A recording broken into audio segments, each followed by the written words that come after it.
Ya lo hace. Pierna derecha, directo al arco. ¡Golazo! ¡Golazo!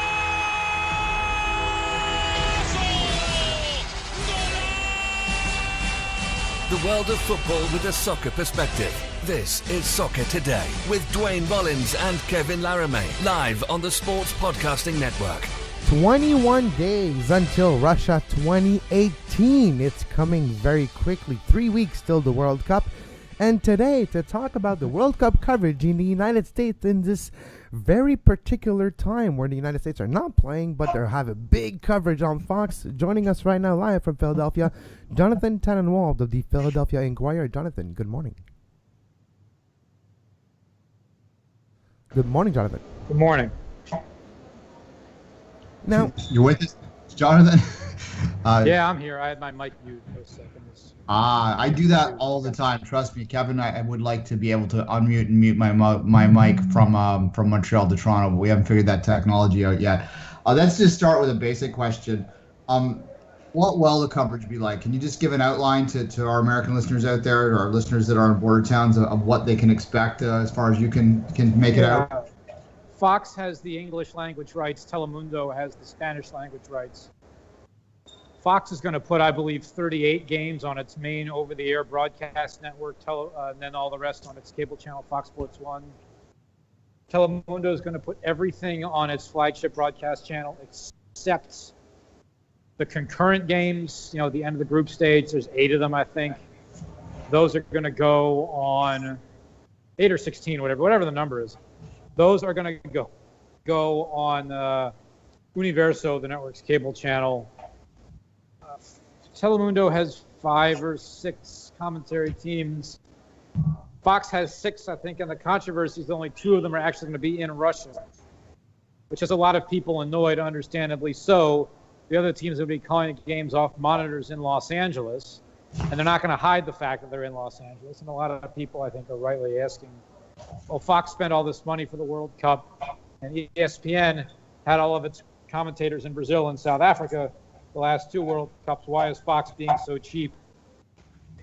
Is it only because the U.S. didn't make it? I don't know. I'm not convinced that it's only because the U.S. didn't make it. Well, let's continue on that vein, Jonathan, because obviously we saw them put a lot of money behind what they did in Canada in 2015, and you expected a similar effort. And the U.S. bowing out was hit, there's no doubt, but there's still a lot of fans in the United States. So sure. And all their studio people are going to be in Russia. That's the really interesting thing. All of their studio people, hosts, analysts, all that are going to be in Russia. It's only the game broadcast crews that are going to be in LA. So the dynamics can be kind of odd. Look, the technology is there to do it. We know that. But it's still kind of unseemly. And I don't know how it's going to end up working out. We're all going to find out at the same time. well, it's true. Technology is pretty much there to make it. We have Duane in Toronto right now, Jonathan in Philadelphia, and myself here in Montreal, talking like we're in the same room and being able to hear each other. So I can only imagine what they can do with the means they have. But talking about their amount of money that Fox has spent, and I'm going to become maybe a bit meta in the sports property discussion right now, Jonathan, but I know you can follow me. UFC right now has just signed a big contract with ESPN. Fox has not bid to the same level as they did. They used to have the UFC rights, and now they don't anymore for the future contract. And the amount of properties that Fox either is going after or not, Fox just got the WWE with SmackDown. So there's a lot of money being spent by Fox, $200 million on that wrestling program. So a lot of money spent on properties. Do you think Fox is trying to monetize those properties by not spending as much? Do I think Fox is trying to keep soccer down? No, I don't. No, not soccer down. Just trying to limit their spending to make sure they monetize the contracts of property rights they got. I think that's fair. I don't know who at Fox made the decision to not send everybody to Russia. I would bet that if David Neal, who's the executive producer of Fox's World Cup coverage, had his way, everybody would be over there. He can't say that, obviously, or else he'd get in trouble. But that's my hunch. And, Telemundo is going to probably rub their noses in it a little bit, and for good reason. And I think Telemundo's coverage is going to be very good. They've got Comcast money backing them, and they're making a big deal out of it. And, their flagship is Mexico. Their flagship is always going to be Mexico anyway. So they're going to do well. But, I think a lot of people have questions that aren't going to be answered until the tournament kicks off. One question that I am asking myself, Jonathan, and I know you can help me right now. We're 3 weeks out of Russia 2018. What's the feeling in your neck of the woods right now? Is there an excitement for the World Cup coming? Are the soccer fans in general getting excited, or does the absence of the United States actually weigh heavily on their shoulders? I think it has to weigh heavily. I don't think everybody's sitting around complaining, but the amount of excitement for the tournament certainly is not what it could be. And I would imagine that the United States being out has something to do with that. And it might not help that Italy is also out, which is a country that's very well followed by the European soccer following population over here. And England has not really got anything special going for it at the moment. We'll see. I think it will build up over the course of the tournament. To what? I don't know. I don't think any of the viewership records that ESPN set are going to be broken. But we'll see. We'll see in time where it all ends up. Narrative is such an important part of any coverage nowadays, and is there going to be a narrative to this that is pushed on the English language broadcast? Yes. And what is that narrative? I think and that is something that I think Fox is actually going to be very good at. David Neal, who's the guy who I mentioned earlier, worked on NBC's Olympics coverage for a long time, and is very well versed in the art of storytelling around a major global sporting event. So that will happen. We've already seen with Fox's promotions and ads, they're putting Messi and Ronaldo and Neymar in the middle of it, and that's probably what they ought to do. And obviously, if Argentina makes a deep run, the story will be, will Lionel Messi finally win a World Cup? If Portugal makes a deep run, it will be, will Cristiano Ronaldo win a World Cup? And if Brazil makes a deep run, it will be, will Brazil finally do what they couldn't 4 years ago and win the whole thing? Fair enough. All right, Jonathan, we saw in the country, Kevin and I are in yesterday, the Champions League rights for the next 3 years being sold to DAZN, pardon me. DAZN is an online platform only. This is not something you can click your clicker, as you might have called it in 1996, and turn the TV on. But of course, a lot of people nowadays don't have a TV to turn on. Can you see a circumstance in the near future in the United States, which is a much bigger media market, obviously, where a similar rights deal at a level would happen? Sure. I mean, I think, Turner Sports, which owns TNT, which broadcasts the NBA down here, and TBS, which does the baseball playoffs, they got Champions League rights, and they're going to put almost all of the games on a subscription online streaming platform. Not all of them, but they're only going to have, probably one or two at most games on any given day on television. Everything else is going to be online streaming. DAZN's owner, Perform Group, is launching a subscription streaming platform in the United States that will go against Turner's, which is branded as Bleacher Report, and also ESPN's and NBC's and Fox's. Each of them have their own. But tell me this, gentlemen, how popular is the Champions League in Canada? Well, it was very popular. I don't know about the next 3 years, but it was really popular now with the French in this RDS. It's one of their biggest soccer ratings is the Champions League when they have the games on Tuesday and Wednesday afternoon. And a channel like RDS or TSN, now that they've lost the MLS rights over the last few years and that they now lost the Champions League, the only remaining soccer properties that they do have is Canadian Championship and maybe the upcoming Canadian Premier League. We'll see what that unfolds. But DAZN basically taking the rug out of the feet of TSN, RDS, and other properties. Sportsnet has some Champions League game as well because of a sub-license of a few games from TSN. But this idea of having DAZN pretty much taking advantage of a low-ball proposition, low-ball bid by TSN and RDS and getting the contract, it surprised everyone. And we'll see what the ramifications of. I think it's one of the first examples of people not wanting to call someone's bluff, and they lowballed a bid, and they got burned on it, and I think it's going to have Go ahead, Jonathan. I think that's exactly right. The reason why I asked how popular the Champions League is in Canada is the answer is that it's not popular enough for a linear television network to buy the rights for it. Yeah, I think the timing of when the games happen is a big part of that. And if talking to a few people this morning, it's hard to monetize it to the level that it needs to for the cost of the rights. Whereas DAZN can justify that expense because they're almost assuredly. I'm going to pull a number out of my elbow here, but I would suspect that they will double their subscription based on this. Well, they might, and they're certainly going to add to it. They've got the NFL fans already. They've got a few other things. I know. Tell me this too. Are they going to stream games in English and French? Or English? Yep, they are going to stream games in French as well. It has been announced a few hours after the English announcement, but there will be some content in French on DAZN for the Champions League. Yeah. I'm trying to get I'm hold of available, there, by the way. The question I have is how this will impact sort of the hospitality industry because, for instance, the game tomorrow, the bars and cafes will be packed in the city that I'm in for this game, and will they be able to do that moving forward easily? And I don't know what the answer is that right now, unless they offer something for those bars and cafes. I believe I saw, and I have the same question with the Champions League down here, as I had when NBC took some Premier League games to streaming only.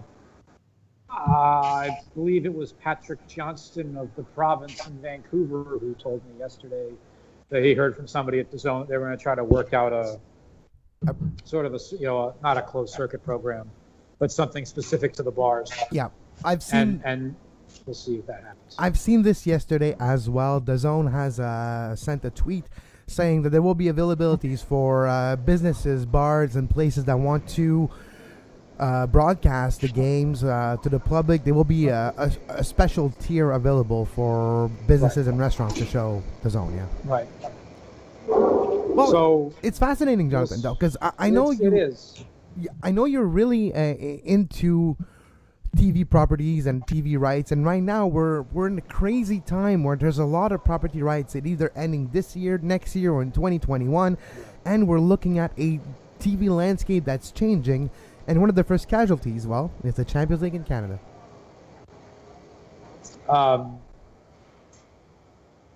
Let's see what the National Hockey League does with Sportsnet. I know it's still a few years away. But am I safe making a bet this far out that Rogers is going to try to use the NHL to save the existence of cable television in Canada in part? Certainly is a big weapon in it. Because that's their whole financial model, isn't it? Well, They're not going to let you watch games without a cable subscription if they can get away with it. No, for sure. Absolutely. And look, had they tried to take the NHL to streaming only, there'd be riots in the street right now. I'm not going to kid yourself. In the soccer community, I think there are concerns about going streaming only. Not for me, but I hardly call myself tech savvy, but I'm tech savvy enough to be able to figure out how to do these things. Here's the other thing, though, that ends up happening. And I'm in the middle of changing TV and internet providers myself, and I'm about to go through this. You have to have a really robust internet streaming platform at home in terms of speed and wire infrastructure to be able to watch streaming video at a high quality. And that's where these same companies are going to end up hitting you, and then ultimately, I think, hitting you twice in a way, because they'll say, well, if you had a cable subscription, the whole thing would cost you less, but now your properties aren't, all the things you want to watch are only on streaming. So we're going to hit you up for as much money as you were paying before for your television to give you a fast internet connection, and then you're going to have to pay to watch the sports. Well, and you have the providers here in Canada too, and a unique Canadian problem. And I stress this to our listeners that are celebrating this, because we have a lot of them there, because a lot of our listeners, because of what we do, are more geared towards that future. A lot of the companies here in this country, because there's a limited amount of them, throttle our internet speed once we hit a certain amount each month. Bingo. Same down here. Yeah, is that going to continue to happen? I don't know. And the cost could, be careful what you wish for, because this could end up costing more. But we'll see, Jonathan. Hey, call me a conspiracy theorist, but RDS and TSN are owned by Bell Media, and Bell Media is one of the biggest internet provider in Canada. And guess what? Your IP address, you're connected to DAZN, you've been watching DAZN for 80 minutes. Well, the last 15 minutes will be maybe a bit slower, so you can't really watch I'm not sure Bell would do that. Rogers would. Videotron would too.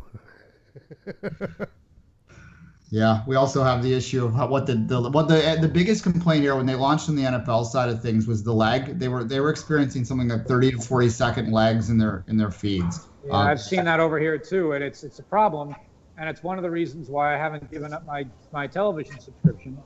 Now I'm a journalist, which is a factor, but it is definitely true with sports that the lags are a problem, and they haven't really been fixed yet.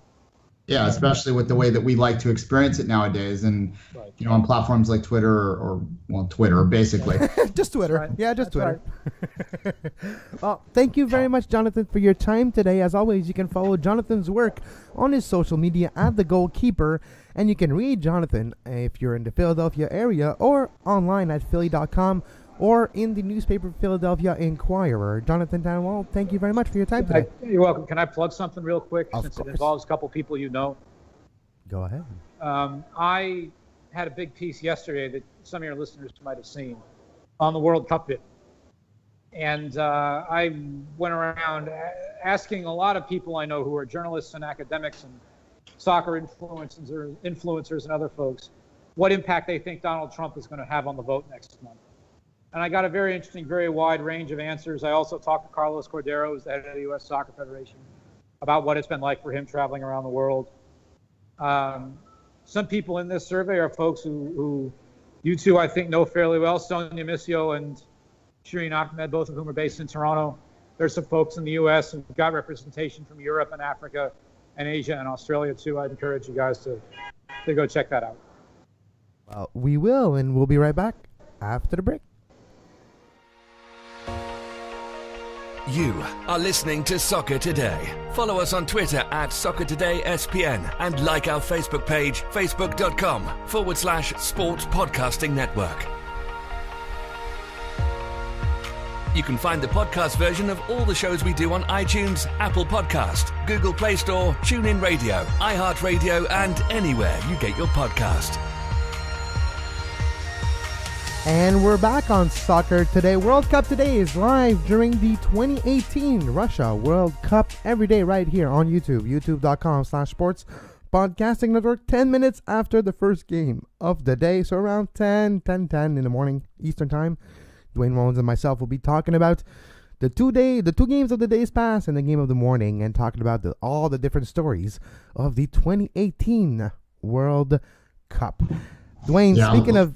Go ahead. I was going to say Champions League final tomorrow, but I want to continue on DAZN for a bit. How shocked were you yesterday when DAZN sent a few cryptic tweets saying, look, if you want to know what's going to happen with soccer in Canada the next 3 years, send us a DM, send us an email. And like 2 hours later, we have the rights for the Champions League. I was surprised. I wouldn't say happily surprised, but I was surprised. Yeah, I'm surprised too because, I am and I'm not. When you take a step back and think about it, the writing was on the wall for this for a while, and it started with them getting the NFL Sunday ticket package last year. The only way you could watch out-of-market NFL games was on Sunday ticket, which was very popular in this country. So for them to go that, and they had all sorts of problems with that when they launched too, that suggested to me at the time, we don't talk about the NFL we never have on the show. I guess we did have one show for a while, but not really. But one day. Yeah, look, that suggests to me that no product was offline, because the NFL fans are pretty vast and pretty numerous. There's a good amount of it in this country, right? It's arguably the second or third most popular sport in Canada. So, look, nothing was on the table. And when you think about exactly what I've heard today and what I'm reading from elsewhere as well, is that the problem with the Champions League isn't that it isn't necessarily popular enough. Tomorrow's game will draw in that 500,000 range, which is a good number for this country. Champions League group league stage games in the fall draw, for a great number for the middle of the afternoon on a work day, and a pretty decent number overall, sort of in the middle of the sports landscape. They draw about the same as a Raptors game. And, the Raptors go up and down depending, but they're usually 100, 150, 200 on the top end, and that's kind of what they get. Yeah. So this isn't an insignificant product, but it's at a bad time of day for TSN. And true. Canadians as a whole, when it comes to buying advertising or spending advertising dollars, Canadian companies are more conservative if you want to be diplomatic about it, or cheaper if you don't want to be diplomatic about it, than you find in the United States. So it's not that surprising that a subscription-based model is the way that they're going to go here. And sorry, go ahead, Kevin. Jump in. I was going to say, you mentioned advertising, and the property rights of Champions League comes with its own advertisement, almost already included. It's Heineken. You're going to have 2 Heineken spots for every commercial you have, and it's a Heineken Champions League. There's no choice here. You don't have any editorial choice of selling your own advertisement for majority of it. It's already part of the contract. So there's only so much you can do. There's only so much monetizing of the big price of that property that you can do. So that being said, you put it in the afternoon in Canada in a time where you have regular programming that are weekly, daily on a weekly basis. You have First Take at 2 on TSN, those American shows that are cheap for TSN to put on the air because they're produced by ESPN and they're sold at a discount so that TSN can fill its schedule. So now having to take those off the air, having those advertising dollars taken away from the equation because you're not putting the show on, you have to put a show that you produce with in-studio before and after and halftime coverage. So you bookend the show with coverage in studio. You have to pay the salary of the talents. It's 3 people minimum. You always have at least Luke Wildman with Christian Jack and either Stephen Caldwell or Terry Dunfield or another one. And if it's on Sportsnet, you have James Sharman, Craig Forrest, and Jim Brennan. So a lot of talents, a lot of people, a lot of expenses. And DAZN, will DAZN have a pregame, postgame? No, they don't. And you know what DAZN reminds me of? It reminds me a lot of Fox Soccer. Just because you give like the bare minimum to the fans, but they're okay with it. Like the program starts at 59, kickoffs at the top of the hour, and then 90 minutes later it's over, right? But that's fine. It's okay. DAZN is able to save money, spend money on rights, and then trying to. It's like Netflix at the beginning, right? Netflix was not making money at the beginning. I'm not talking about Netflix at the beginning of DVDs, but I'm talking about Netflix, the beginning of a streaming platform where their only goal was to grow. The only goal is for you to like a show, to subscribe, to tell your friend about that show so he subscribes and you make it controversial. You make it. So that's what happened yesterday. The type of controversy for the sports business, you do it in a way where you get a property that people will go out of their way to get. In the soccer world, people will not open 3 laptops, sign different accounts to try to watch the Canadian Championship. But they will for the Champions League, especially if it's Real Madrid playing or Barcelona. So it does make a lot of sense for DAZN to get a property that people will seek and are willing to maybe pay $10 a month to get. No, it's as a subscription-based push. This is one of this in the NFL. Out-of-market NFL fans, because there is no in-market NFL team in Canada. There's not. I mean, there are teams that are very popular. The Sounders, the Seahawks, because of the Vancouver proximity, the Bills because of the Toronto proximity, the Patriots because Montreal kind of proximity. Yeah, well, in Boston, yeah, sure, and the Maritimes too.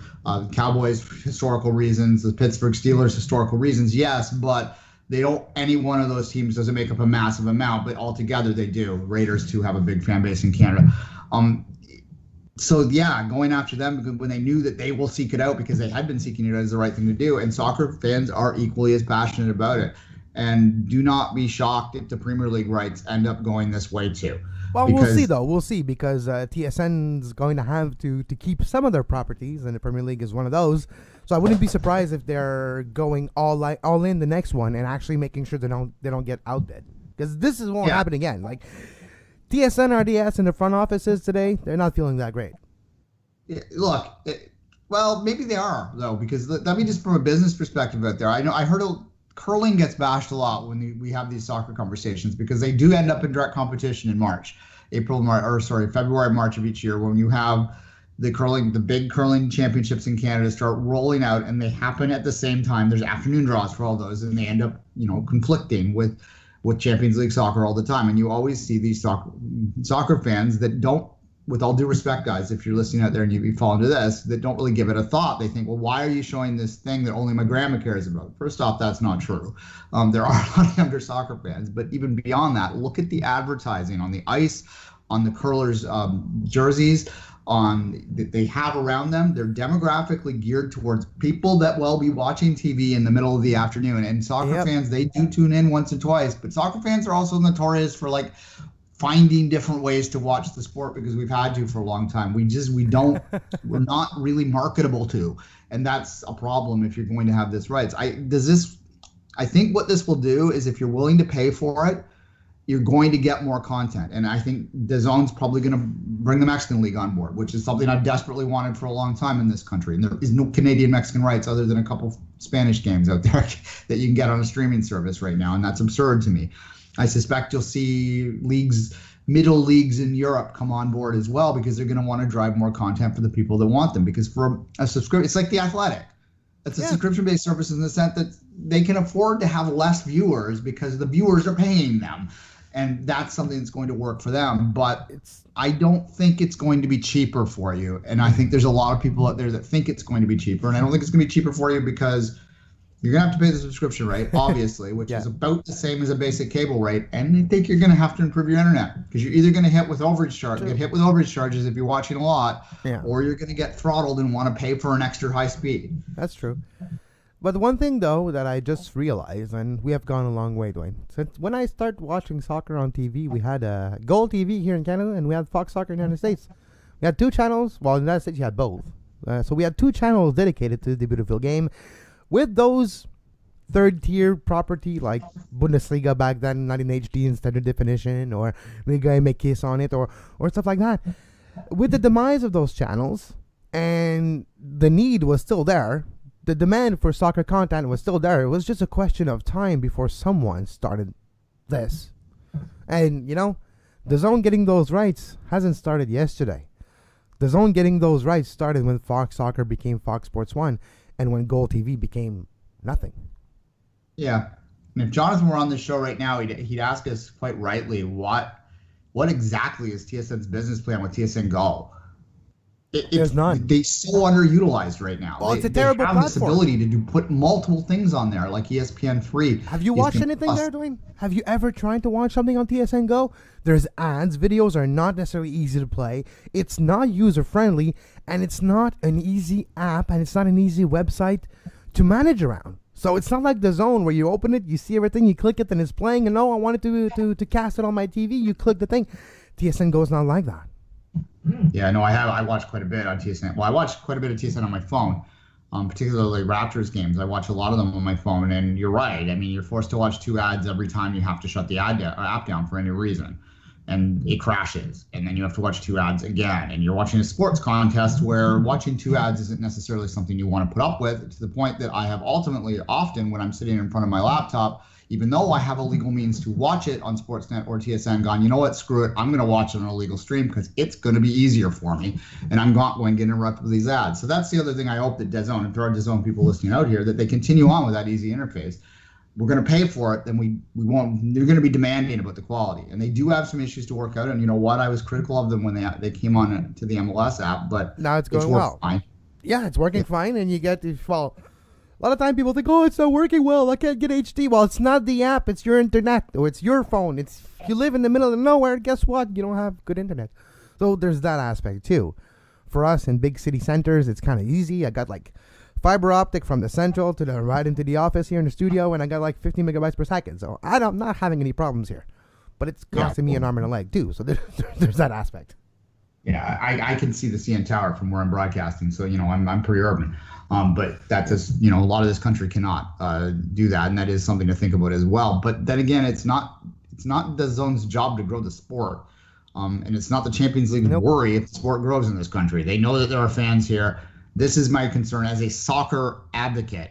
My concern lies there that this could stagnate the growth of the game, but I don't know, maybe we don't need to worry about stuff like that anymore. The game's pretty established. It's not going anywhere. Let's talk about the actual game tomorrow, 2:45 p.m. Eastern Time.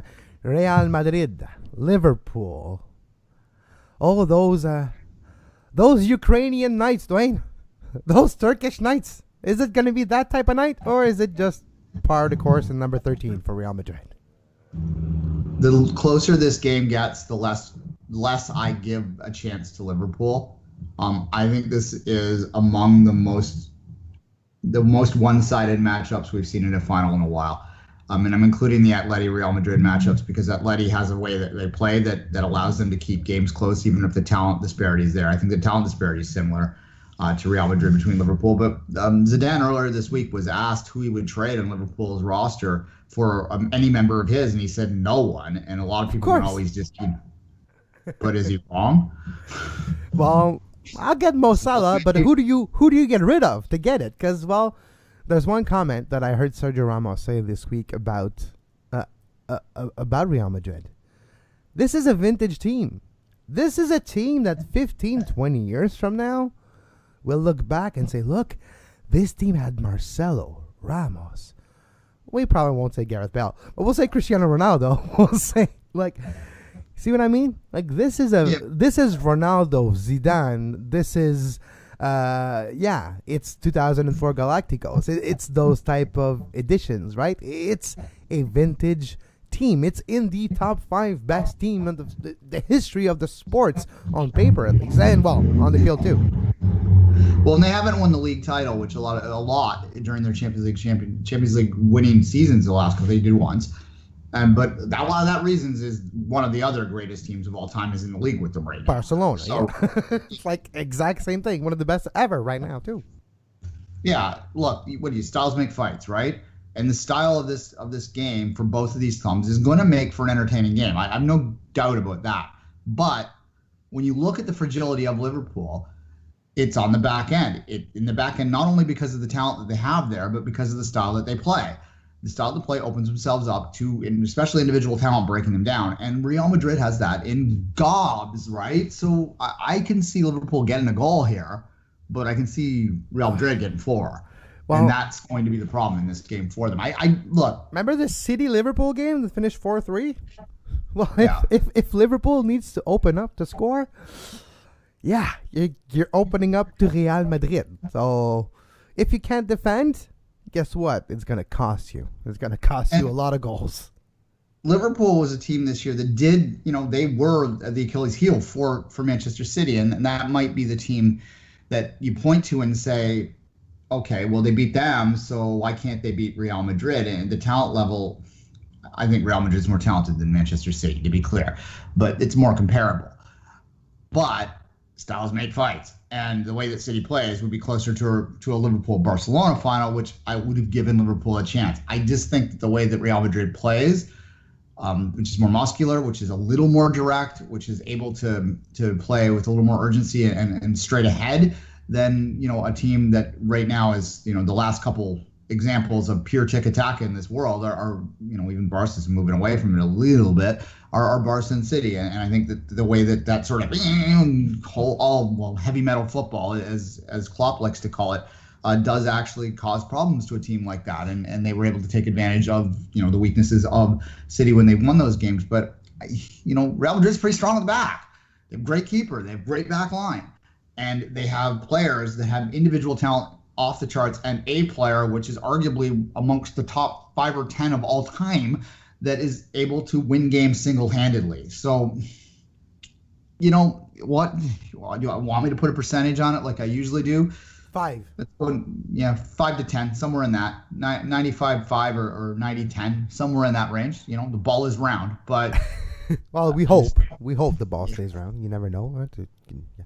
But, all right, here's a famous conversation that we have every time there's a trophy up for grabs. It's about the best players. It's your best player that will dictate if you get the trophy or not. We got Salah on one side, and we got Ronaldo. We got one guy who was lit all season long, and we have one guy who's been lit for 10 years, if not 15. Who do you pick? Who will be the game changer, Ronaldo or Salah? It's Ronaldo. Salah is a great goal scorer, no doubt, and he has the ability to he's more than that too, but he's primarily the front of an attack that is very geared towards having things go through him, whereas Ronaldo's a guy it's otherworldly. He's generational. It's not even a question to me, and in fact, maybe Bale would be a better comparison to Salah, I think, in some ways, in terms of what they bring out there. Look, I don't want to be completely dismissive of Liverpool. It's been a remarkable Champions League run for them. They are a team that is set up to play very well in competitions like this. They've had a great Champions League. They're in the final. Of course they have. But this is a very tough matchup for anyone in the world, and I think it's a particularly tough matchup for a team that has weaknesses at the back, which Liverpool still does. And if they didn't have those, they wouldn't have been, were they third or fourth? I forget, but they would have been challenging for second and first if they didn't have those defensive issues, because their attack is very good, and I think that they will score a goal tomorrow, maybe even the first goal, and that's how they win this game. They score the first goal and they get Real Madrid frustrated, but this is also a team that's won back-to-back Champions Leagues, and and did one when they were behind going into stoppage time against their cross-city rival a couple years ago, right? And Ronaldo won the Euro too, so in the same time period, right? So that's where I have my mind. Like lately, when Ronaldo's playing for a trophy, there's one outcome: Ronaldo walks off the pitch with the trophy. And tomorrow, May 26th, the eve of my birthday, I feel Ronaldo's going to walk away with a trophy once again. Yeah, and we will have a lot of conversations about that on Friday, working on some guests next week to continue to talk about this DAZN news, which I think is fairly significant, obviously.